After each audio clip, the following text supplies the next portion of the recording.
I'm Lady Gwlados Vachan. I also go by Dominado Cretia Lepida, but Gwlados is the name I use for my makeup and beauty pursuits. Now, that also includes medicine, which is something you wouldn't necessarily think in a modern context, but historical people, specifically medieval people, looked at cosmetics as a form of medicine or part of medicine. So every cosmetic was considered a medicinal in some way. But welcome to Fighter Self-Care. I am going to be talking to you about some wisdom and some descriptions of how a noble man should attire himself and behave, and some of the things that he would use or he might have the women in his family use to help him achieve those goals. So you don't need to worry about looking at the handout right now. It's there. It's mostly there because it has a repeat of everything I'm going to talk about so that when you go away from the class, you don't have to worry about remembering every little detail. All the salient and important things are there on the handout for you to take with you. So there, I have some descriptions of some basic, like getting up in the morning sort of advice. And that comes from the Physicians of Mythvi, book 1, which is a 14th century medical manual from Wales. Now, it's not specifically Welsh medicine, as you might, in a modern context, we usually think, oh, it's got to be Welsh folk medicine. No, it's very much part of the wider European medical canon. It even includes a section on Galenic humors. So it's very much of a piece with the rest of medieval medical knowledge. And the Physicians of Mythvi suggest that when you rise from the bed and subsequently during the day with other hygiene matters, you should, after you get up, after you rise, walk, stretch your limbs, contract your head and neck, so sort of loosen up your body. Then in warm weather, have a bath in some cool water. If it's warm, nice, cool yourself off. You should wear nice clothes that you enjoy wearing. Clean your teeth. Stand as much as possible. Eat, drink, walk, and converse in moderation, but according to your normal custom. So, not too much, not too little, but based on how you're naturally inclined.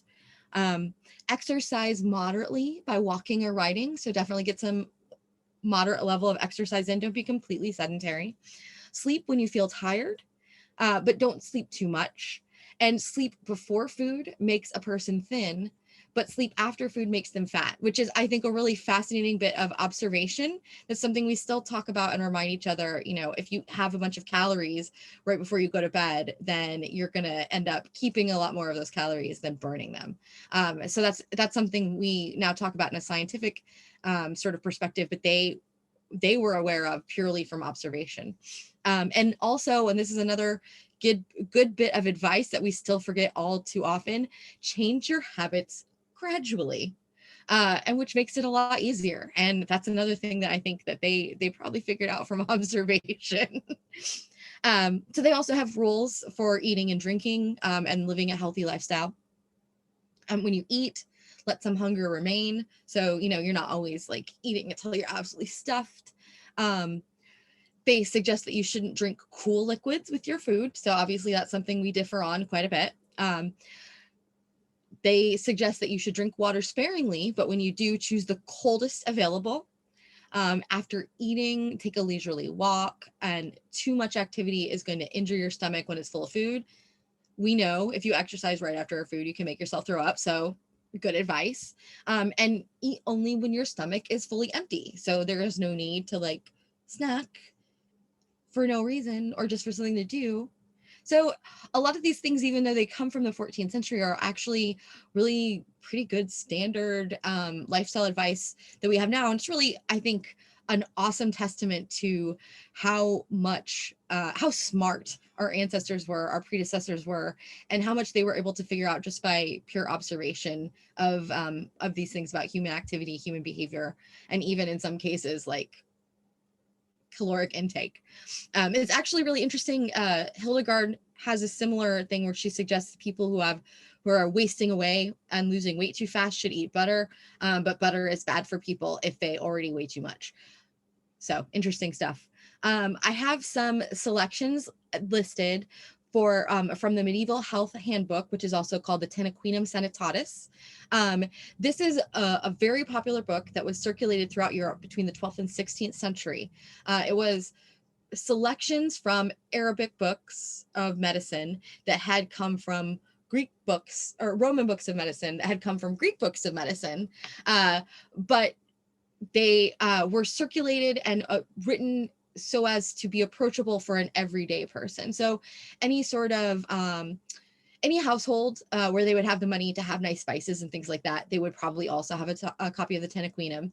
And it has all sorts of information in it about like how to work with different humors and which foods are good for different humors and things like that. It's also a pretty cheap book, lots of copies of it out there. And it's a really good one to pick up if you just want to have some basic proof and document like they had watermelons. I had no idea they had watermelons in medieval Europe, but they absolutely totally did, because there's a whole page in the Anachronism Sanitatis about watermelons in medieval Europe, and they even have nice drawings. So it's a really good thing for cooks and apothecaries and all sorts of Scanian types to pick up. So they list different activities, and as we're talking about fighter self-care, and not just gentlemanly self-care, I pulled out some of their instructions about fencing, horsemanship, and hunting.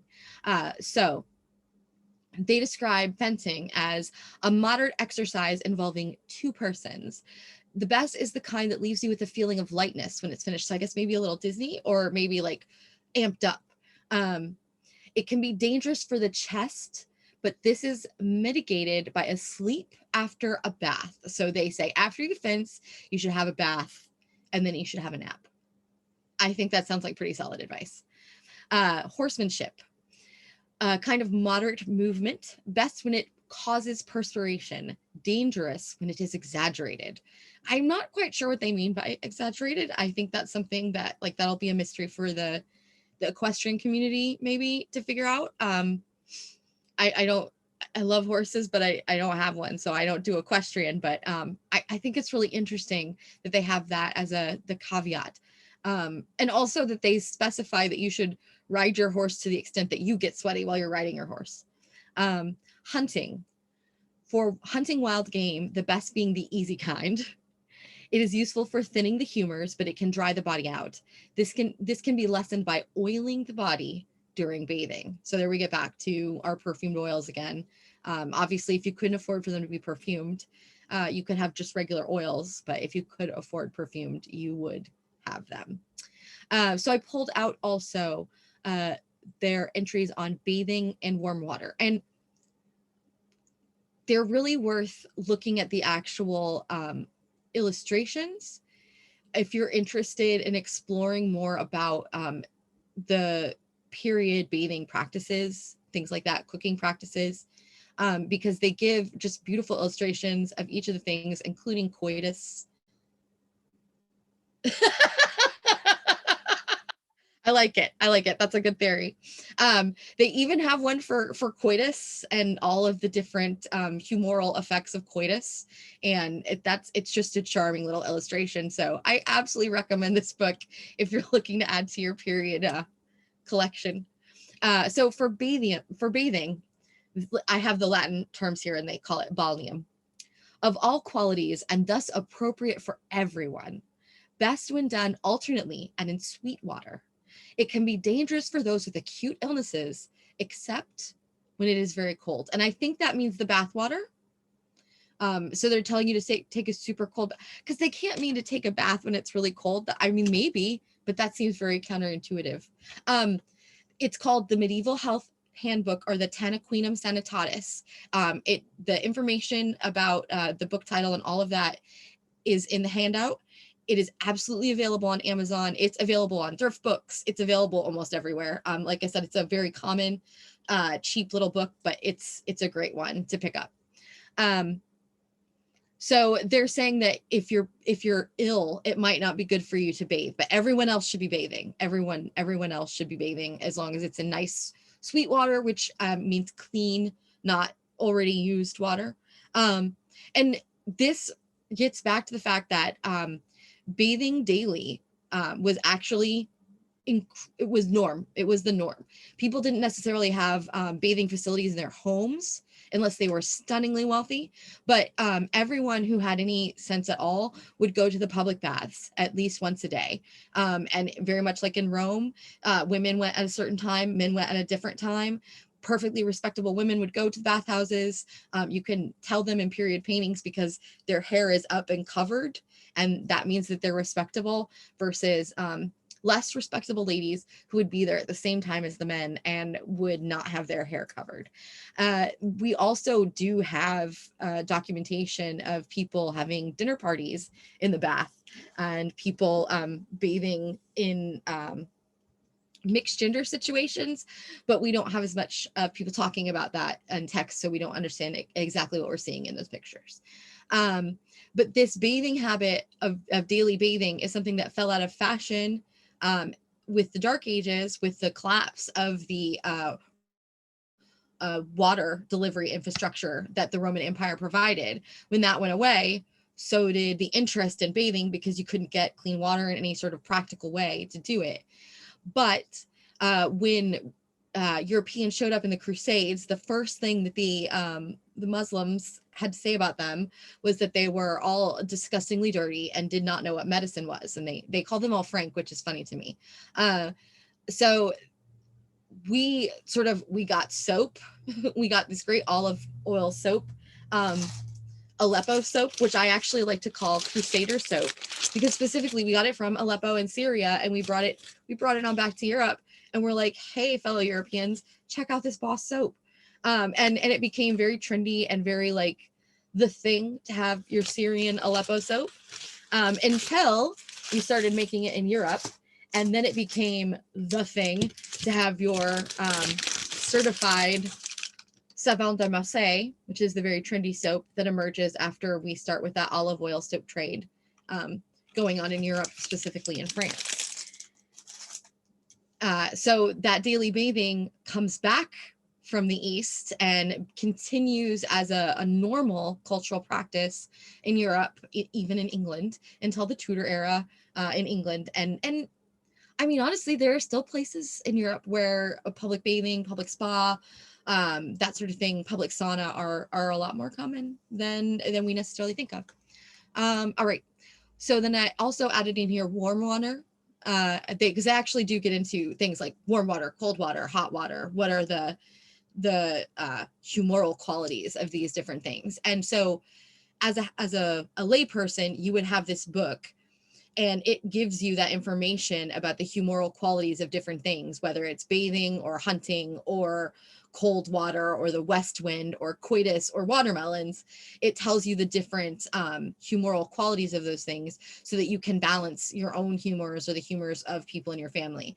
Now, those things are coming in foods. So this would primarily be a woman's job, to be evaluating the humoral health of her family and deploying humoral remedies in the diets of the family and anyone else that they're responsible for, because that would include servants that lived in your home and probably serfs and things like that. There's actually stories about like Hadrianus Forza going out to help deliver babies for the like peasants in her fiefdom, and there are other ladies throughout history who do the same thing. And it's actually specifically described, ministering to the poor is specifically described as one of the few ways that women can earn off their original sin and stuff.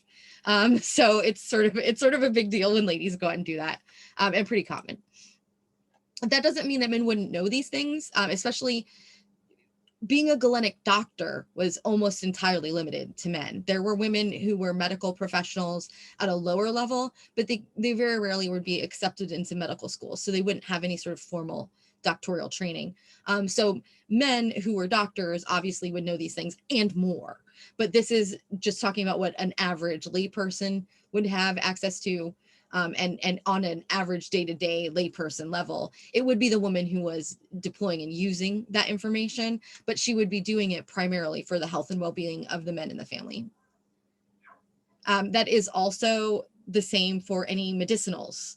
And this is where I'm going to show you some pictures that may or may not blow your mind a little bit. So I have some pictures of I'm going to share.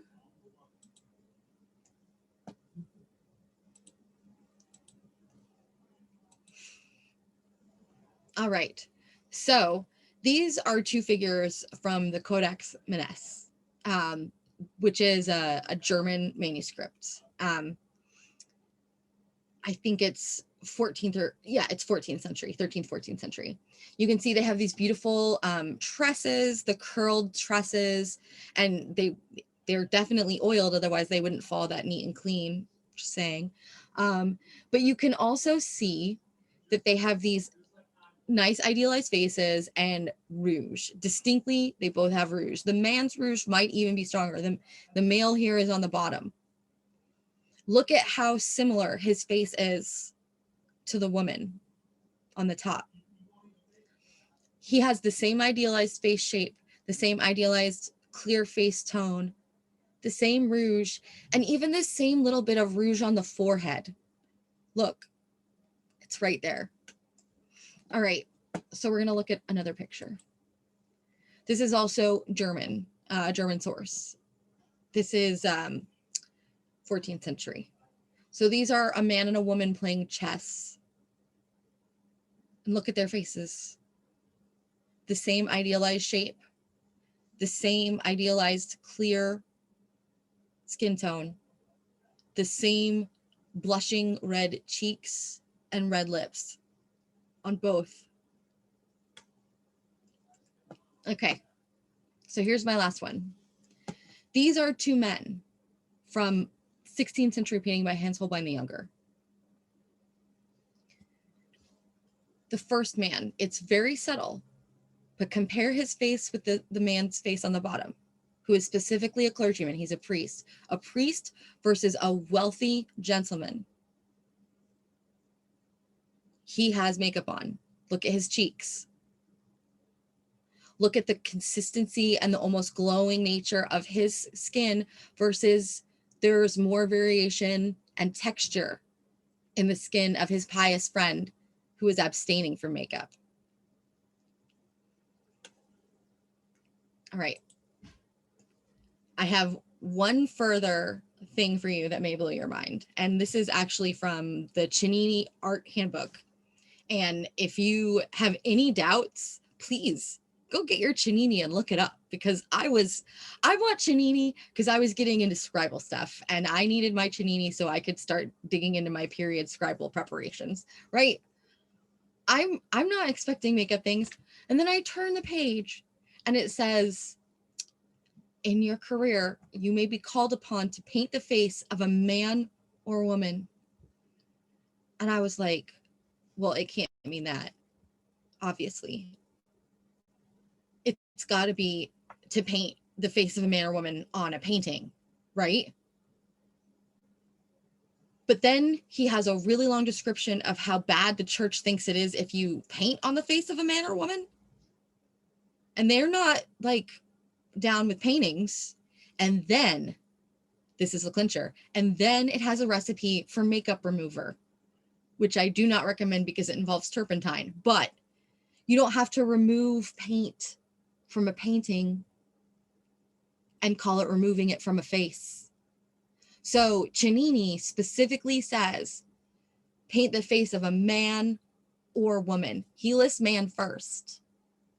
And I think that that is because it was far more important that men show off their wealth as the head of the household, which is ultimately what cosmetics were. Perfume as the primary cosmetic was absolutely required by everyone to show off their wealth. And it was absolutely never gone without by anyone who could afford it. And that was actually like the primary means of showing and portraying wealth. So if you're going to bother to get all dolled up in silk and gold and all those gentlemanly things, you need to be thinking about getting all dolled up in your perfume. And that means perfumed oil, which is going to be in your hair. It's going to be in your beard if you have a beard, because hair is hair and you should scent all of it. It's going to be in the form of powdered perfume. Perfume was very labor and cost intensive. It's part of why they used it as such a reliable signal of wealth. So what they would do is they would powderize fragrant ingredients and infuse them to soak in oil that had been specially prepared over months. They would leave the fragrant ingredients to soak in the oil for months, and that would leave them with powder, a fragrant powder at the end once they separated the oil to use as perfume. And that perfume, that powder perfume, can be used in your hair. It can be used in your clothing.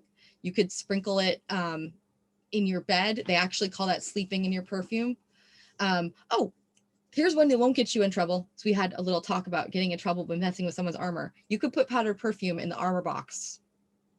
That wouldn't hurt anything, and it would probably help a lot, especially if you have a really strong powdered perfume. Like this one is clove. This one is from the Trotula, which is described as a book of women's medicine. But interestingly, it has recipes that it specifies are for men. And it also has recipes specifically for penises, which are generally not in the 13th century considered to be a lady thing. Because we know the gender roles were very, very, very strict and rigidly enforced in this time period. But we also just seen that those gender roles included wearing makeup for men, included wearing perfume in their hair, perfume oil in their hair, their beards. We can see that. We can literally see it in the artwork. So if we're going to add that level to our own game, we have to take a little bit of a different look at what it means to really show your wealth and to portray yourself as a gentleman. Because in period, that absolutely would have included adhering to a certain beauty standard, or at least trying for it. And that was not purely a feminine pursuit. It would have been women who were on the large responsible for sourcing and creating what we would refer to as cosmetics, but men would still wear them. They might have their wife put them on them before she sends him off to court to make a good impression for their family, but you certainly wouldn't want your husband wandering off looking too sallow, especially when we know that we can see that men are held to the same beauty ideals as ladies in these pictures.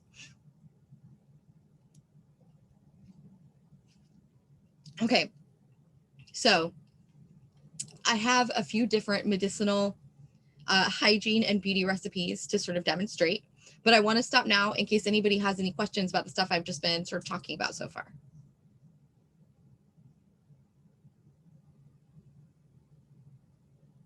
Yes. And Galen's hygiene is a fun one. It's actually one of the first things we're going to talk about in just a second here. All right, anything else? Awesome. Okay, so the first thing I want to share with you, and this is great because this is one of those awesome things that really we can think about and really talk about the story of this. So this is cold cream. It is humanity's oldest continuously used cosmetic formula.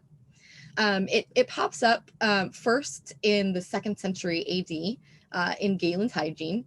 And then it's continually used until the present day. And we know that because every few hundred years, a new version of the recipe will pop back up with different localized ingredients or ingredients that are popular at that time will be used.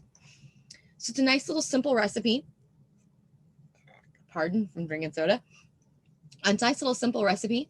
It uses beeswax, olive oil, rose water, vinegar, and just a little bit of honey.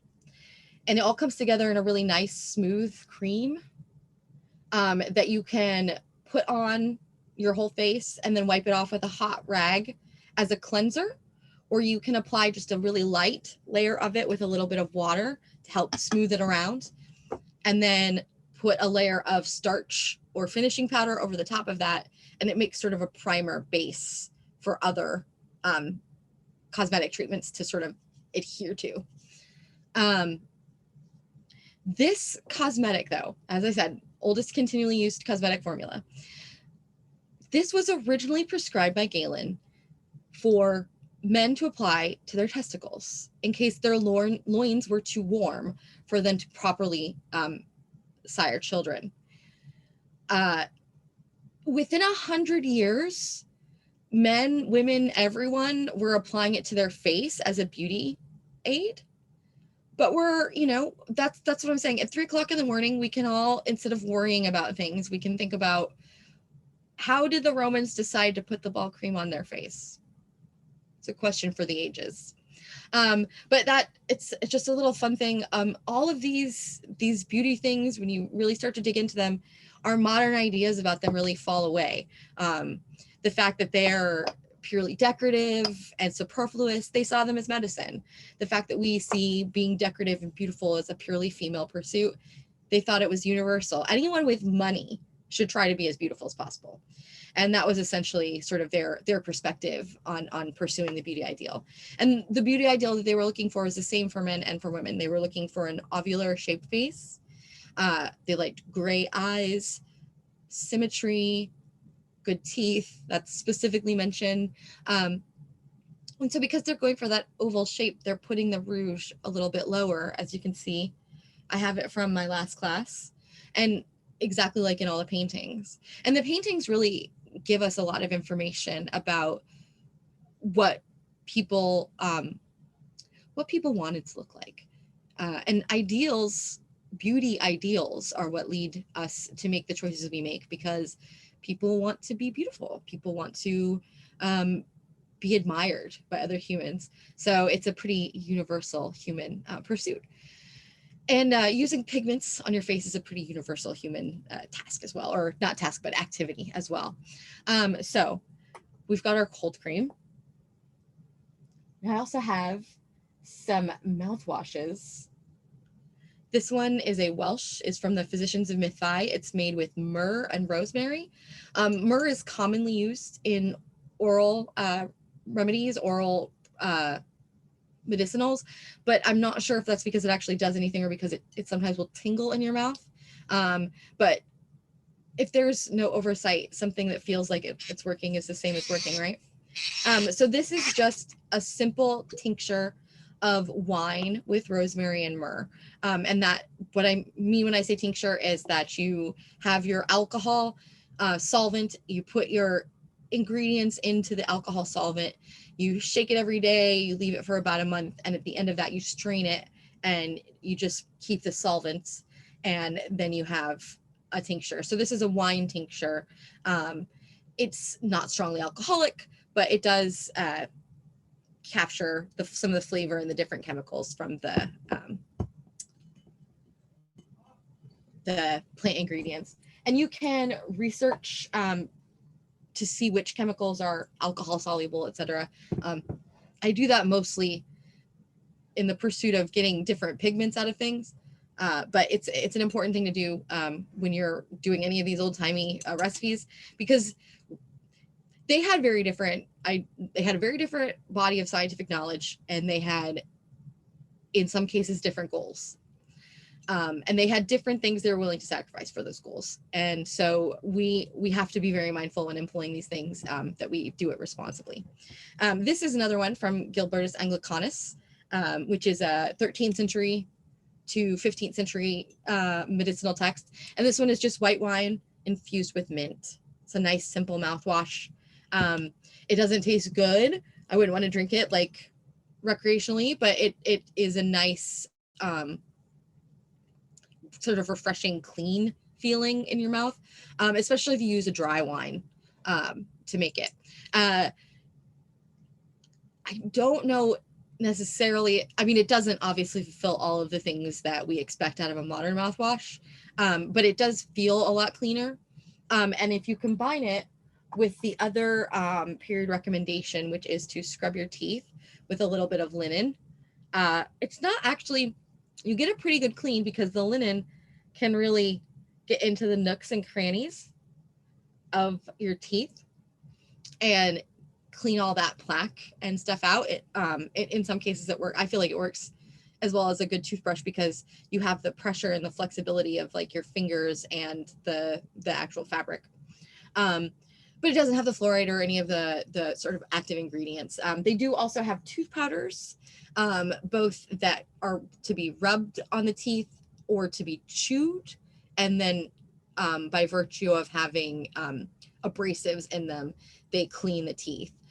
So when you pair them both together, your mouth definitely feels clean. It feels cleansed and refreshed, and which is, they have observation and they have observation, which is what things feel like. So they are able to figure out a lot of things. And I presume that this is better than just letting stuff rot in your teeth. I mean, you've got alcohol in there, firstly killing bacteria. Some of your the abrasives they use are like rock salts, which also is they use as a common cleaning surface cleaner as well, and it does kill some bacteria and things like that just because it's pure salt. And some of the other strong medicinal herbs that they're using, like cloves or nutmeg or mace, might do that as well.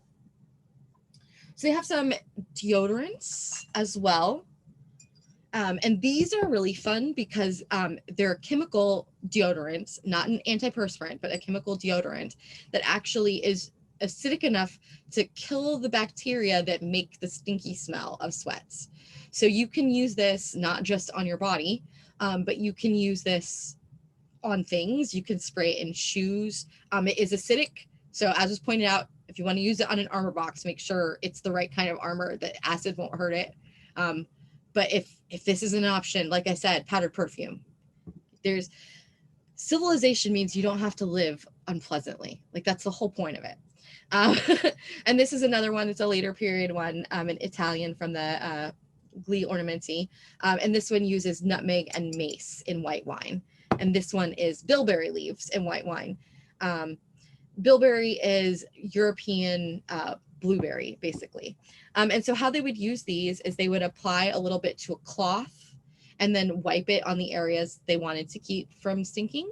You could also put it in a spray bottle. That works really well. And then you're kind of wet. So I have just a little fan that I keep with my toilette, and I use it to fan my deodorant, but I also use it to fan all my mini layers of makeup as I apply them and let them dry down, which you're going to be doing if you're a responsible gentleman. So a nice hand fan it's a good investment.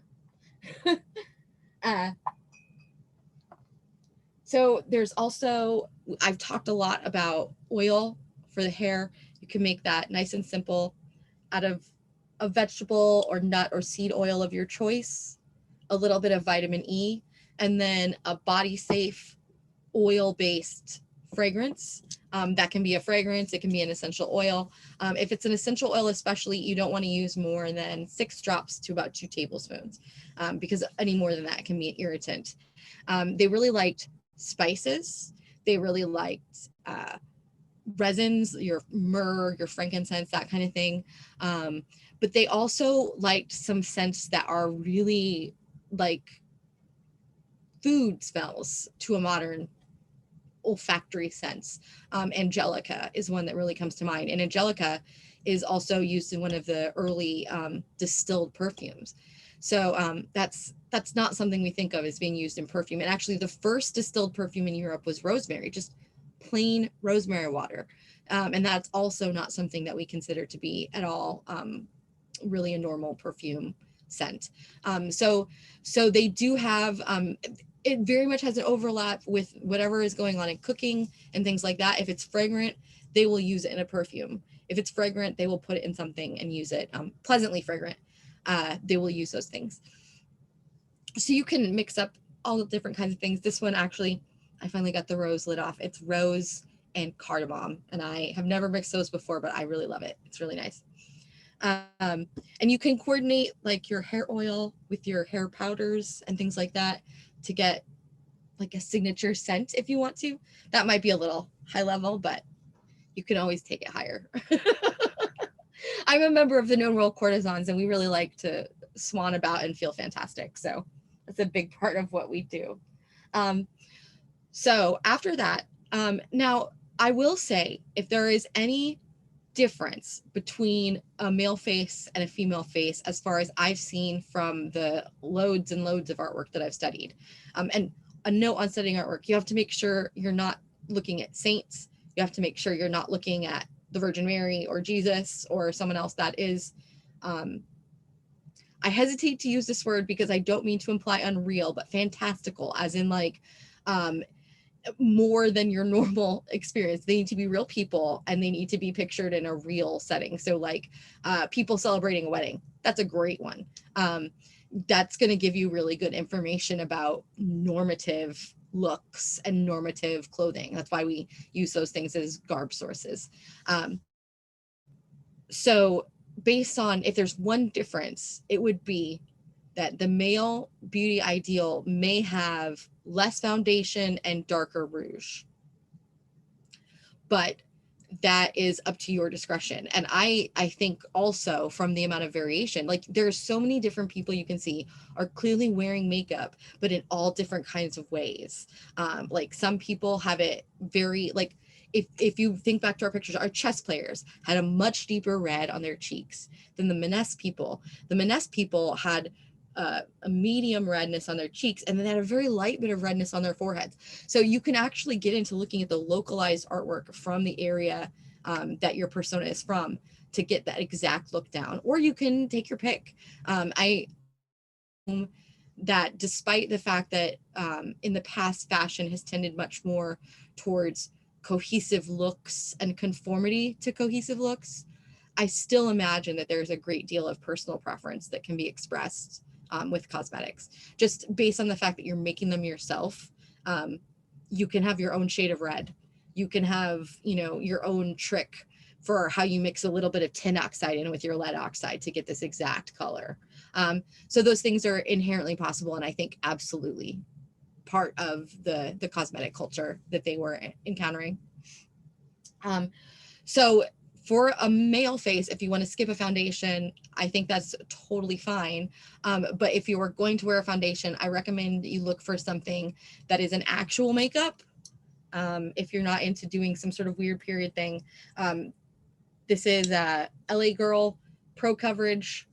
Oh, I don't know if I can make you see it. But it's actually a white foundation. If you search for LA Girl white foundation, you will find it. And it works pretty well. If it gives you too white of a white, you can mix it with some lotion to kind of dilute. Yes, thank you. Dilute the whiteness to make it a little bit more translucent. You can use diaper rash cream if you have a very dry complexion, but for gents, usually that is not your skin woe. Usually gentlemen's skin will err more towards the oily side. So in that case, one of the dry preparations is better. There's one from the Trotula that I super recommend, where you just have little balls of pigment and you make them with a little bit of water, and then you let them dry out. And then when you use them, you put a little bit of water on there, smoosh it all over your face, and then use a damp rag to wipe it off. And that's actually what I have going on my face right now. I know it maybe doesn't look like I have a bunch of makeup on, but this is actually my European made up face from my previous hygiene and makeup class. And as you can see, you're not going for like a mime face. That's not until Elizabethan and later. You're going for a brightened effect, a lightened effect, not a whitened effect, which I would recommend for people of color. If you have a warmer skin tone, you will probably be happier buying a lighter shade of your normal foundation and using that instead of a white pigment, just because it can come out looking really ashy and unpleasant. So for that skin tone, for darker skin tones, that works a lot better.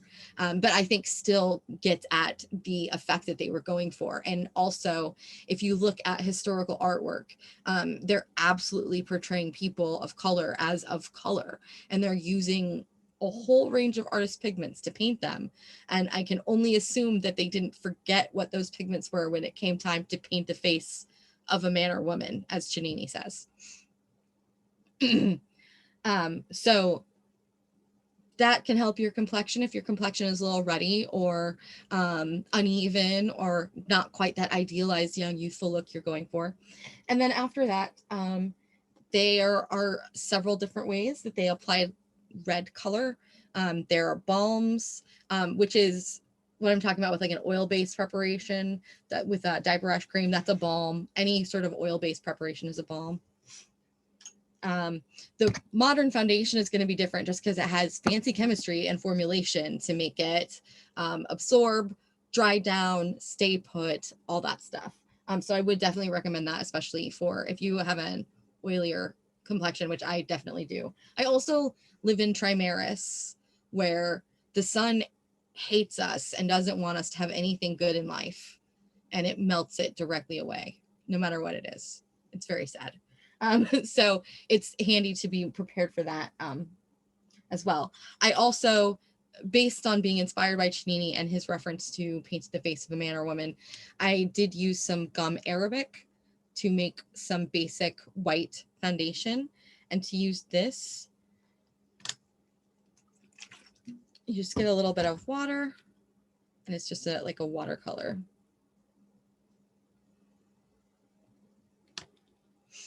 And that, because it has the gum Arabic, will stick to your skin pretty well. I wouldn't recommend anything above 10% by weight, just because it gets really itchy after that. But the gum Arabic isn't bad for your face. It's just not always pleasant. But as little as 5% by weight will dramatically increase the adhesion power of that white pigment. But even if you want to forgo the white, you'll probably want to get your red. Like, you definitely want your rouge for your lips and your cheeks. That's required. So like I said, there's the balm. You can buy a lipstick, all kinds of things. If you need advice on buying modern makeup, email me. I will help you. I'm fine with that. I'm all for it. You can also do the same thing to make a scribal type red. And this is a way you can show really accurately why the cosmetics were such a way of showing off wealth. Let me get. Okay. This big one here is iron oxide. This is a cheap pigment that would be available to everyone. This is carmine. It's a later period. It comes from cochineal. It would be more expensive. It's a cochineal lake, essentially. It would be more expensive, but it would be available. And it would be available to, I guess, a middle class. The vermilion, though. The vermilion comes all the way from India, almost throughout our time period. And it is very bright. Like, this isn't vermilion. This isn't real vermilion. This is modern pigments that I use to simulate real vermilion, because real vermilion is quite poisonous. And I love my brain. But you can see the difference in the brightness. And humans, our brains like that. We're drawn to that brightness. We're drawn to that splash of red. It gets our heartbeat going, and it's Desmond Morris says it's sexy. So this one costs the most. So if you have the money, why would you fuck around with any? I'm sorry. Why would you fool around with anything else? Pardon. So if you had the money, you would show it by being, yes. You would show it the same way you would show it in your clothes. You would show it with your presentation, with your hygiene practices. I see. All right. We have about 10 minutes left. So I do want to definitely give you guys time for questions, if anybody has any. Have a quick swig of my Dr. Pepper. So at the very beginning of the class, you were mentioning a lot of the things, the physical daily habits of a gentleman. That would be your self-care habits. They all sounded fairly mellow, like not something that the people on Crusade would necessarily be able to do. Like, was there any sort, or would they actually just recommend light exercise and moderate eating, and while they're actually at war? I mean, it seems a little tame. Yeah, I am not certain what they would prescribe for being like actually on the battlefield at war. I haven't necessarily dug into that specific side of things, but I do know the Physicians of Mythvi books were written by like court physicians, and so they were directly advising princes in small bit of Welsh history. Okay, so Wales is a tiny country. I know, it's crazy. But at one point in time, Wales was 12 different kingdoms. Well, 12 different principalities. So there were quite a lot of courts, and there were quite a lot of court physicians and court musicians and things like that. And the Physicians of Mythvi are in that time period. They were actively at war with the English for a lot of that time period. So they definitely were engaging in battles. So I don't know if they would have had different instructions, but it's sort of I feel like they would have written that in there if there was, because they have like, oh my gosh, so many things about like if you're cut, bruised, your head split open, you're missing a limb, like that stuff is all in there. So that battlefield medicine is absolutely included in the Physicians of Mythvi. So that may be what they're recommending. But again, this is a gentleman, like a man who has enough resources to have a horse and to have land and to have holdings and to have armor. So he may not be held to the same physical standards as basically your enlisted man type situation. Can I footnote on that? Sure. Keep in mind that all of your upper echelon combatants would have been, in modern parlance, they would have been qualified to black belt master martial arts level training before they hit their 10th birthday. These are people who were training on quarterstaff and grapple at 5 years old. And by the time you hit 16, they would probably have owned any knight in the SCA with any of the long weapons.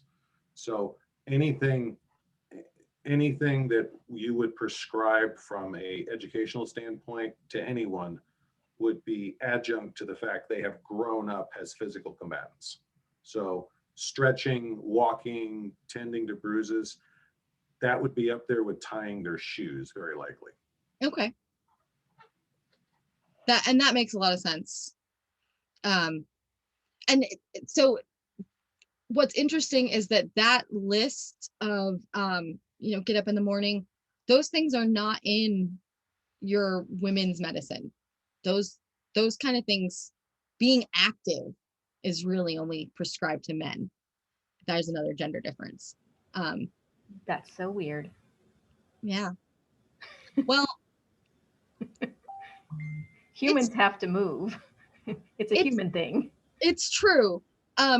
We have had some wacky ideas about gender stuff at some times in our past. And I would definitely classify that as being in that. I think it probably is of a continuation of the woman's kingdom is her home, the man's kingdom is the rest of the world, or the idea that like a woman should be cloistered in the home for her own protection, which goes all the way back to ancient Greece, I would guess.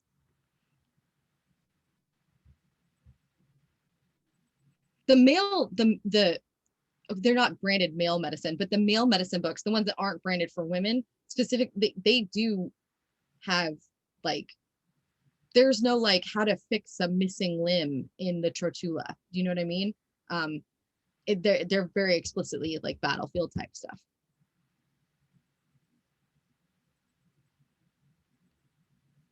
Anything else?